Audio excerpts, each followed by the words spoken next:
Must be your skin, I'm sinking in. Must be for real, now I can feel. I didn't mind, it's not my kind, not my time to wonder why. Everything out wide, everything's gray. Now you're here, now you're away. Don't want this, remember that. Never forget where you're at.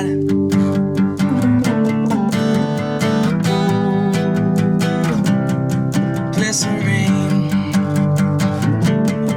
glycerine. Never alone, I'm alone all the time. Are you at one? Do you lie?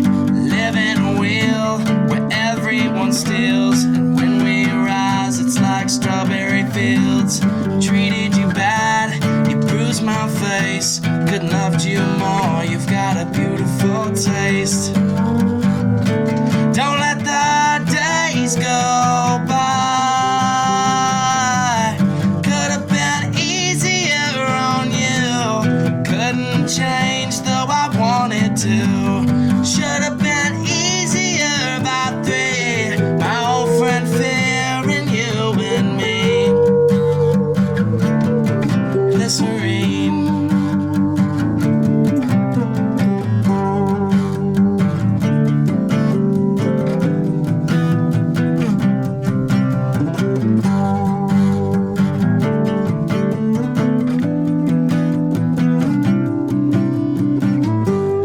Needed you more, you want us less.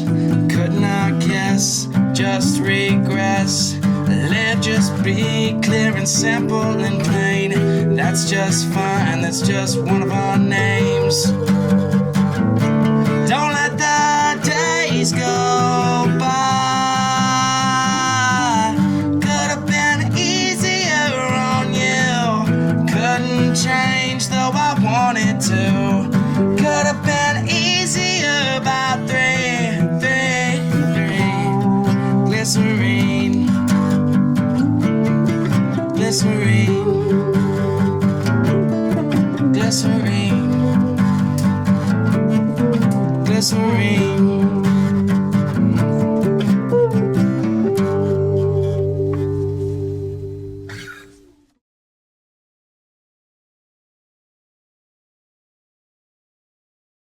Hi, and welcome to the Midwest Mixtape Podcast live from the Barn Studio. You got the Mox and the Mike here, and we're joined in studio today with our friends from Wakefield, Jaycen and Kodi. Welcome to the studio. Welcome to the Barn, man. What is up, awesome guys? Thank you. Yeah, always a pleasure here. Yep. Not your first time here. You guys recorded. We did a live stream, a couple months ago, probably. Yeah, probably back in August, maybe.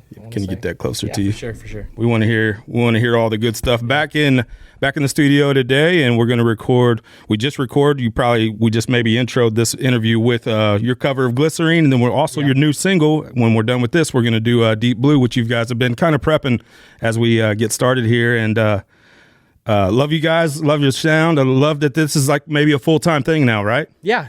We're working towards a future booking where we're seeing every weekend with gigs. So we're hoping to see that here within the next few months, just kind of come to fruition. But we've been working towards it since the band Somebody's Dog broke up. So It's finally time. It's Yep. time, and we've had a really good response from the public so far. As far as the videos he has dropped, and getting started with booking has been really smooth and exciting, Yep. encouraging.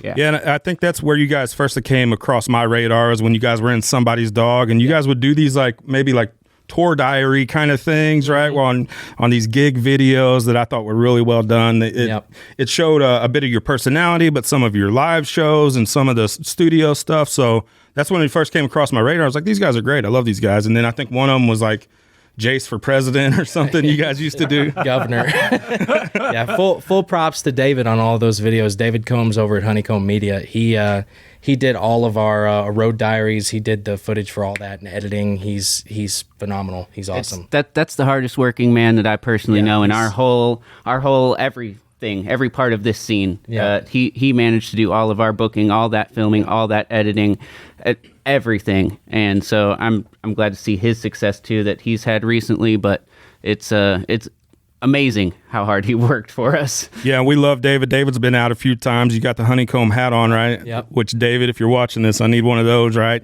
But he's super talented. I talk to David all the time. He's helped me with some advice because, like I told you guys off air, I know enough to kind of do what we do, but I'm not, specialty in anything, where he's kind of helped me with some of the camera stuff and giving me some advice. Mike, this is your first time here in Wakefield. You're super impressed. I'm blown away. I should have saved it for the interview portion, but yeah, I just love your voice, man. Thank you. I love your lyrics, and I like the way you guys interplay, your instruments together, and we've got like kind of an atmosphere of, this electric guitar around this dry, mellow acoustic, and it just creates this really appealing vibe. It's just, I love it. It certainly helps that Kodi and I have been playing together for a while. We've kind of learned each other's dynamics over the past couple years and grown together as musicians. So I think that's really helped us. Yeah. I think his songwriting style too is a big part of that. Personally, there's a lot of times I would not be a huge fan of a duo setup with that kind of organization, but with us and the way we play together, I think it works. Yep. Yeah. So thank you also. Hey, no problem. Got to give credit where it's due, man. And I want to mention, too, that Kodi has a ton of talent as well. If you're watching this on YouTube right now, the lighting that you see is Kodi's somewhat responsible for sure. He's come in and helped us, and we've been super appreciative of that. But you also do live sound. You do live taping, I guess, maybe? I don't really get into filmography really so much or that end of things, but I do kind of pseudo DJing for people's weddings and stuff. What I have the most fun doing right now besides this is live sound for any group. Anybody can call me for that. I really have been proud of the work I've been able to do with that, and it's a lot of fun, especially in this area where, cliche as it may be, it is a hot spot of talent, and I do not leave my house to a show without seeing somebody incredible. So that's really, really fun. But I do also... I consider myself pretty knowledgeable, so if somebody calls me for advice or gear help or any of that kind of stuff, I like to think I'm pretty on top of that, and if I don't have an answer, I know who to call. And last time we hung out was out at Big River Campgrounds for the festival out there, which you were helping with, basically kind of like side stage manager or something. Yeah, it's just stagehand for that event, really. It was such a big event that I wanted to make sure I didn't get, beyond myself. Looking back, I feel like I could have handled a project like that, but it was very relaxed in that setting to be stagehand, where I'm there available to help, but not too much responsibility. That was a wonderful, wonderful weekend of music. And we love Josh Wright and Big River Outdoor Campgrounds, and we're out there as much as we can. And I see amazing things happening out there in the future. What do you guys think about what's happening locally right now? It feels like there's a lot of really cool stuff right now. The scene is awesome, and I was just talking about this to Mike when I walked in. It seems like the era of the internet is just kind of reaching our area, where you're seeing all these people kind of like your podcast, for instance, 5-6 years ago, that wasn't something that existed here in this area of the country, and it's just cool to see that kind of thing elevated in this area. So like you're seeing a lot more of a social media following for people like artists and podcasters and such in this region, and I think that's really cool to see, because it's like it's finally getting its due. I know you guys are younger guys, but we had a period like this back in, I'd say, the early 2000s. You remember that, Chad? Yeah. Oh, yeah. Huge scene. Triple X and... Boberinos, a lot of local bands. Everybody had a band. A lot of creativity around this area. Tons of things to do, bands to go see. Everybody had a band. People were letting other people open for them. It was just a really neat community. And it's come full circle. It seems like it's coming back, and man, it's so cool to watch this as an old man. You know what I mean? Like I was part of it as a young guy, and then now as an old guy, I get to watch it from as a fly on the wall. It's freaking wonderful. And sorry to cut you off. Another thing to add to that is, I see a lot of people legitimately helping each other and talking each other up and doing that collaboration where even, I mean, I guess it's been a few years now, but kind of my start was everybody says they're the cool guy. That's actually supportive, but I really am seeing a lot of that now too, along with the growth. So that's always fun to see. It's so cool to see it come full circle. And I know Chad feels probably the same way. We've had conversations about this off air. Yeah, and I just love that we're able to be a part of that. I know that sounds like, a politician answer or something, but I do think it takes everybody. Like, it takes a place to play, like somewhere like the Big River Outdoors Campground, and a place to promote, like maybe that we do some, and then the artist, and then I just love that it's very collaborative, it seems like. And it does remind me, and I think, that's one of the things I'm most proud of is our little piece in that is trying to build what used to be, because it was really something special in the early 2000s.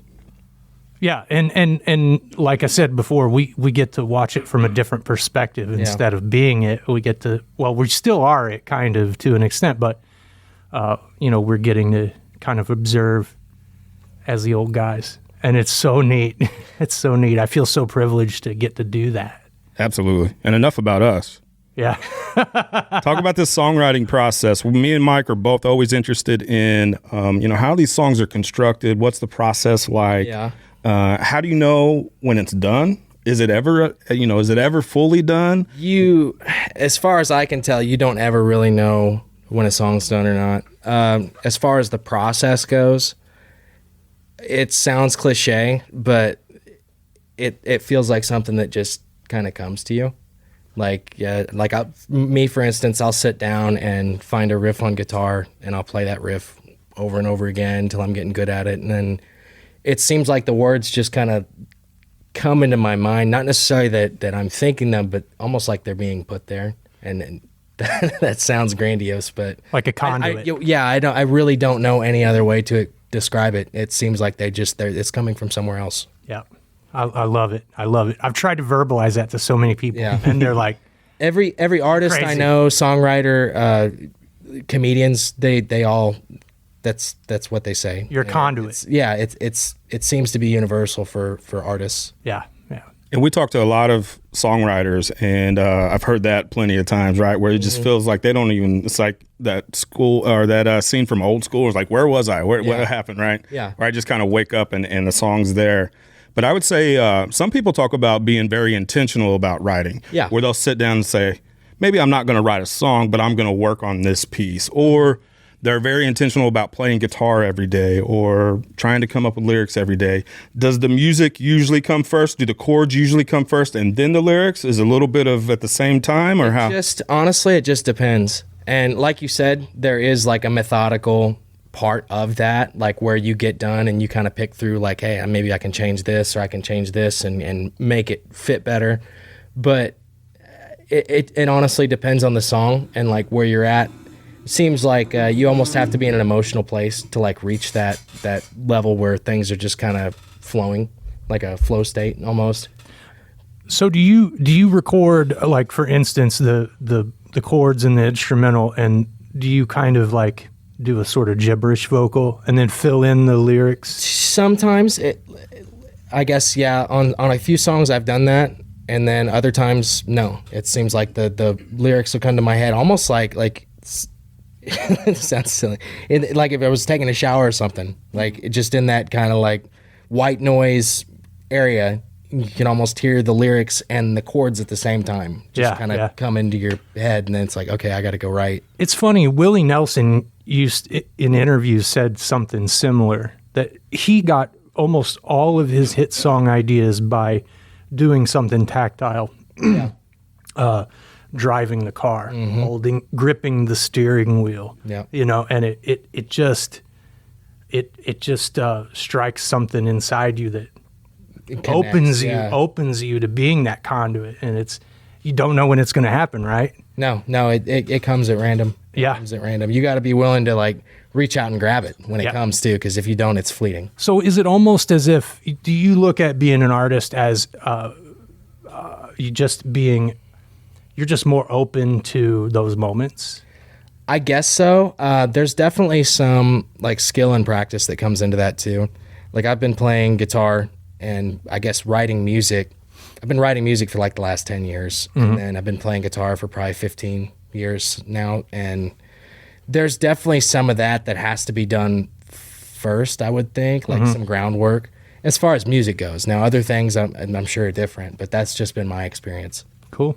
You can't force it, right? No. I mean, I've definitely been involved in some musical projects in the past, and when we try to force something, usually it didn't happen. No. Yeah. It's sort of that where it has to come naturally, and sometimes it doesn't come. You know, we'd go to band practice or whatever, and it would feel like a struggle. It would feel like, it didn't come naturally, right? And those were some of the worst times when we weren't the most creative. Yeah. But when everything just kind of in tune, it's beautiful, man. And it's like creating magic in a way. You've got to be in that state, because if you're not in that state, it feels, it's a weird way to say it, but I guess it feels dishonest. Yeah. Like to the music and to the art. Because if you're not in that state where it's flowing naturally, then you're like you said, forcing it, then it doesn't come out to its full extent like it could have before. And you'll go through 1,000 hours of the slog just for that 1 minute. Yeah.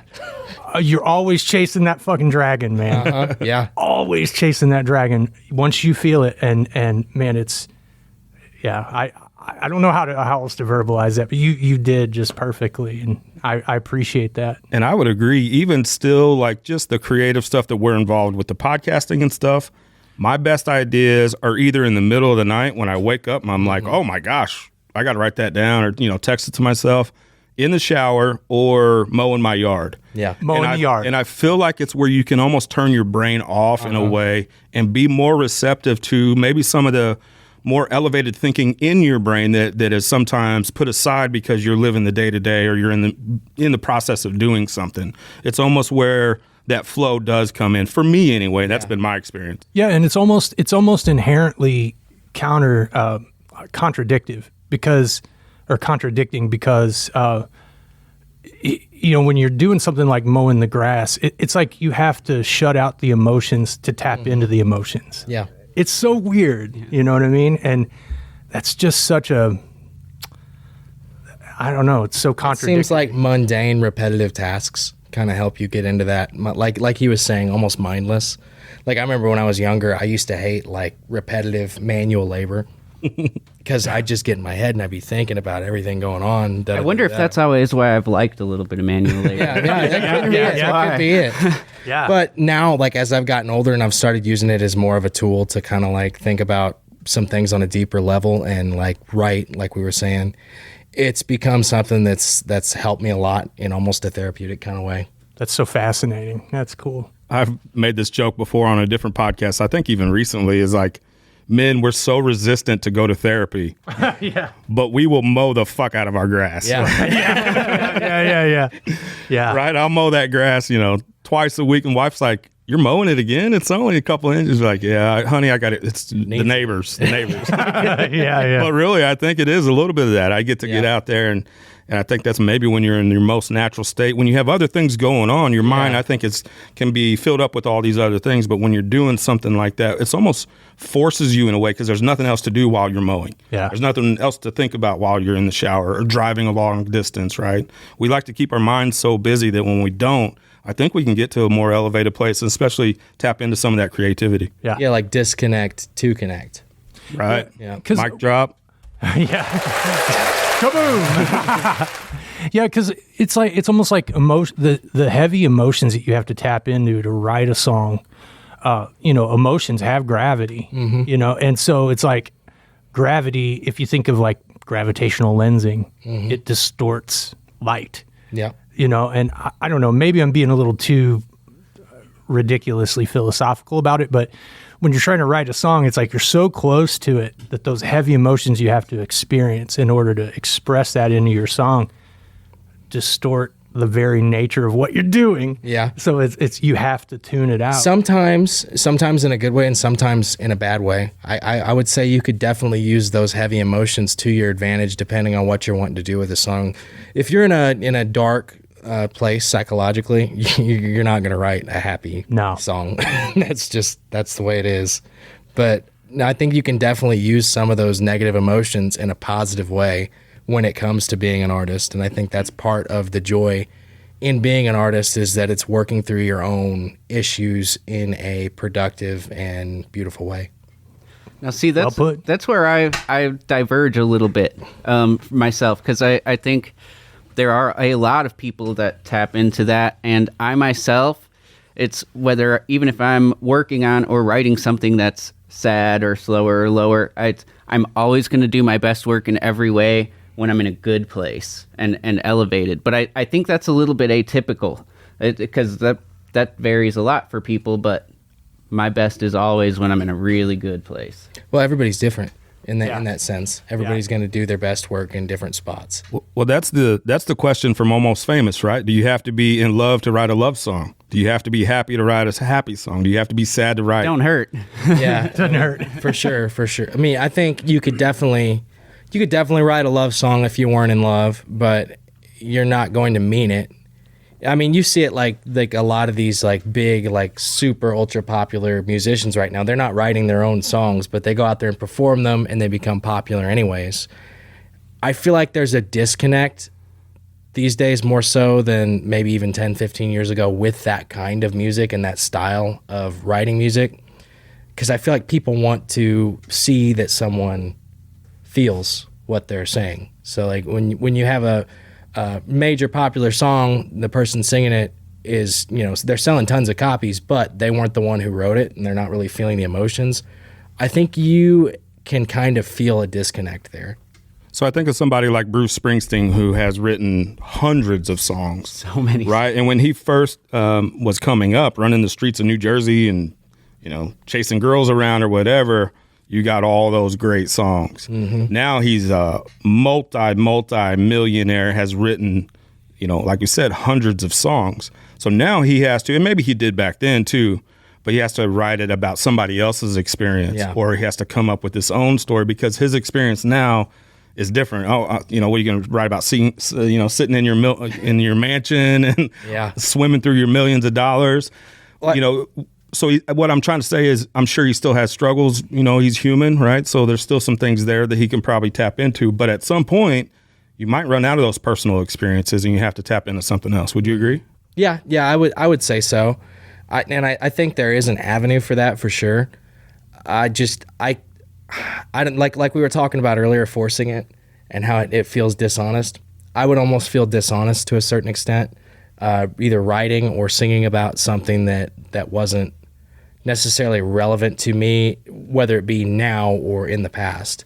So like if I were to write a song, it would almost have to be personal because I would feel dishonest singing about something else and therefore wouldn't feel like I'm putting my 100% into it. Not too long ago, Andre 3000 dropped just a music instrumental only, no lyrics, no rapping on it, and his fans were pissed off, like seriously. And he came and talked about exactly this, and basically was like, if I don't have something of value to bring you lyrically, I'm not going to do it. Oh, wow. I won't do it. Wow. And he took that off the chin, People were very upset, but I really appreciated that he would do it that way and say that openly. And I can respect that a lot because I feel like you see it a lot where people like lose like their glimmer in artistry. Is like you'll see a band that comes up and maybe their first album is just killer. It's awesome. And then they get signed to this new label and then their second album comes out and it's further from what they wrote the first time. And then the third album is like completely disconnected. And then that artist ends up either becoming a part of like the zeitgeist, like this bigger picture of like all these large musicians, or they end up just falling off because their content isn't true to itself like it used to be. What's the old cliche? You have your whole lifetime to write your first record and 6 months to write your second record, right? Yeah. Because if you have so much success on the first one, and I know music, I hear the music industry is different now. It's a more hands-on kind of approach. But it used to be if you would really pop off on your first album, the record label would want to turn around something pretty quick, and you'd be rushed to do it. And there was probably maybe some disconnect there, I would say. Yeah, and when you're starting out, I don't know how it was when we were young. You save up $300 for 10 hours of studio time, and you got to have your shit together, and you got to go in there and bang it out. and there's a charm to it because it's almost like a gut instinct recording. Like it's not rehashed and redone and produced and rewritten and re-recorded and remixed. It's like raw. Yeah. That was a big struggle for us with Somebody's Dog going into the studio, where we felt pretty unanimously and pretty strongly that our magic was a live setting together, getting on. I say getting on is for being warm, essentially. That was tough for us, and most especially for me, to have the headphones and be on my own to do my own thing, when so much of it was so collaborative for me. Mm-hmm. Yeah. We made it through, but we spent a lot of money in the studio. Some of my favorite recordings are just like in someone's garage. Yeah, raw. And just like you can hear the hum and the crackle of someone pulling a cord out, or some, I love that shit. It all becomes a part of the song. Yeah. And it feels a lot more real. Yeah. Well, it sounds, I guess what you would say, to an audience listening to it, is it sounds like a sound that's more attainable. Mm-hmm. Like whenever you're listening to something that's been mastered, like 15 times, and it's just like overworked to the point where like it doesn't even sound human, I guess you would say, that almost sounds like disconnected to a certain extent. Yeah.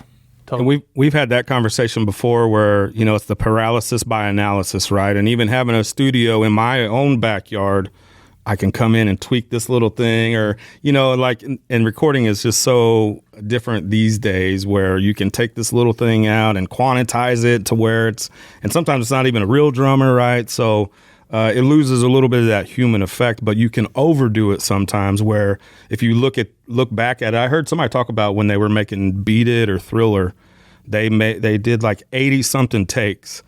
And they got to the 80-something take, and like Quincy Jones was like, "Well, what was wrong with take number 2?" And the ones that you hear now, the song that you hear now on the radio is take number 2 out of 100. Yep. Because it can be too much sometimes, and we can be overcritical. And as creative types, I think that's pretty natural to come and to be super emotionally invested in it, and that you want it to be perfect. Because once, and again, another cliche is like once you let it out to other people, it's no longer yours. You can't, oh no, I want that back. I don't like how that is. I want that back. It's out there now. So I think because of that, we try to, maybe be a little bit more perfectionist, and we lose a little bit of that emotional burnout. Yeah, that as well. Yeah. Hey, we're here in the studio talking music. Midwest Mixtape Podcast. You got the Mox and Big Mike down there. With Wakefield, we just introed in with Glycerine. Now we're going to hear your new single, Deep Blue. Tell us about Deep Blue. I wrote Deep Blue a number of years ago. I was in a kind of a dark spot in my life. I was in a situation that I really needed out of, and didn't really know how to go about that.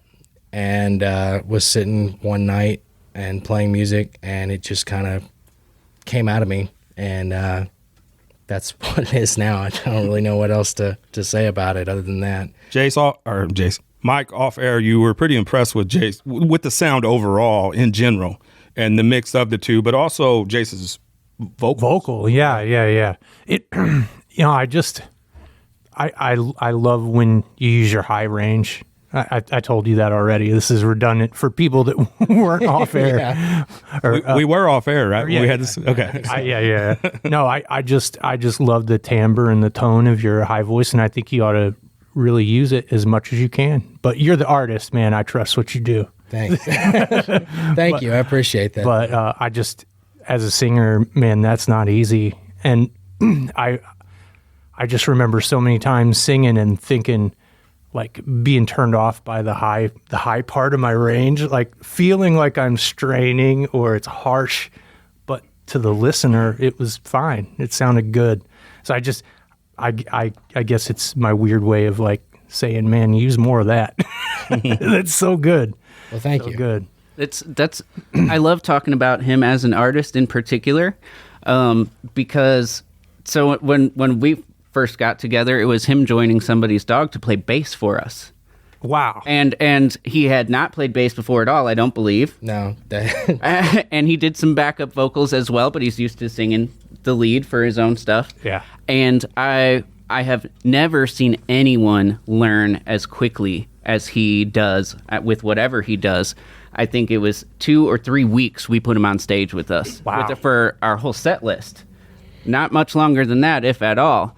And so in that time period, I talked about him being a really good jack of all trades. He can play some keys a little bit. Just what you need him to do, he's got it. That's a true artist. And but now seeing him in this setting, his original music and his vocals are really shining. And now I get to talk that up as is his top thing. But he does whatever, and I'm really proud to work with him. I'm glad we're doing it. And let's not sell you short, because you complement each other very well.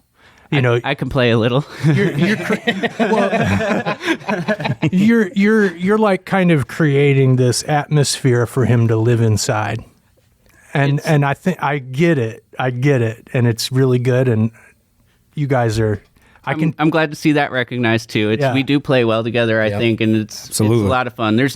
I have told him before and other people that I don't know that there's really anybody else as a single acoustic player that I would want to play with, just because it's not really my vibe. But with him, it works. Yeah. Dude, you got to walk out of here like big chested up. Yeah.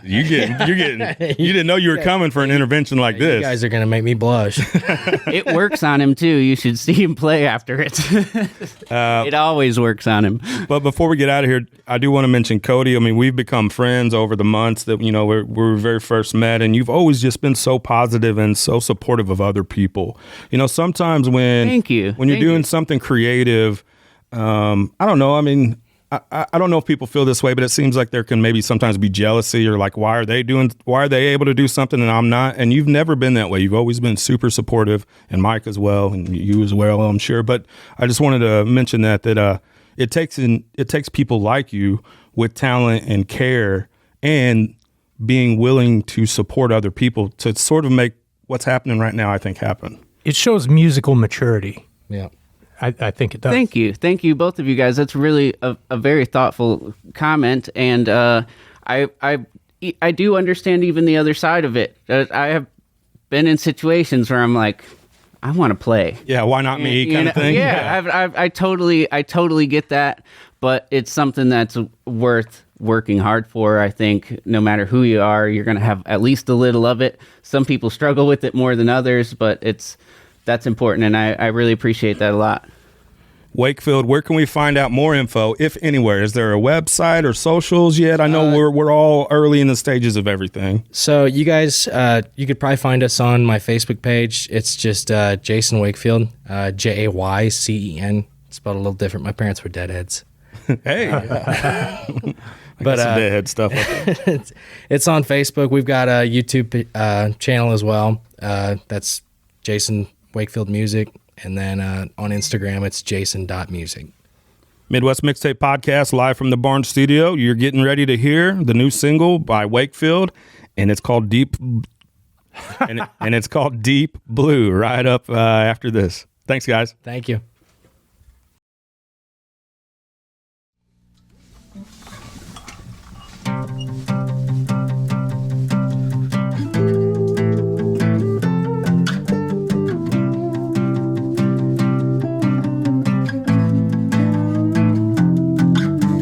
Sad thoughts bloom in a dark room. Tell me why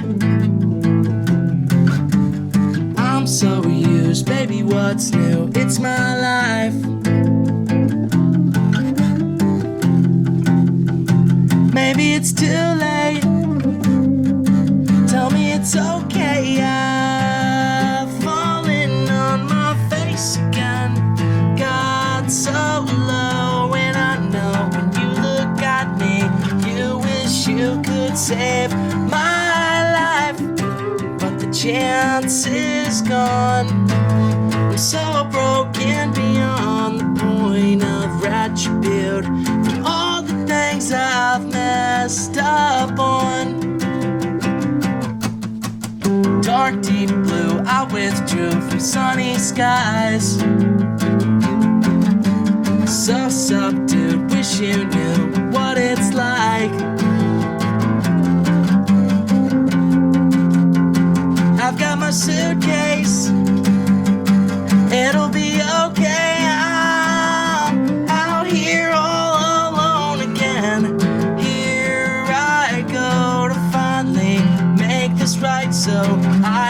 try to fix myself.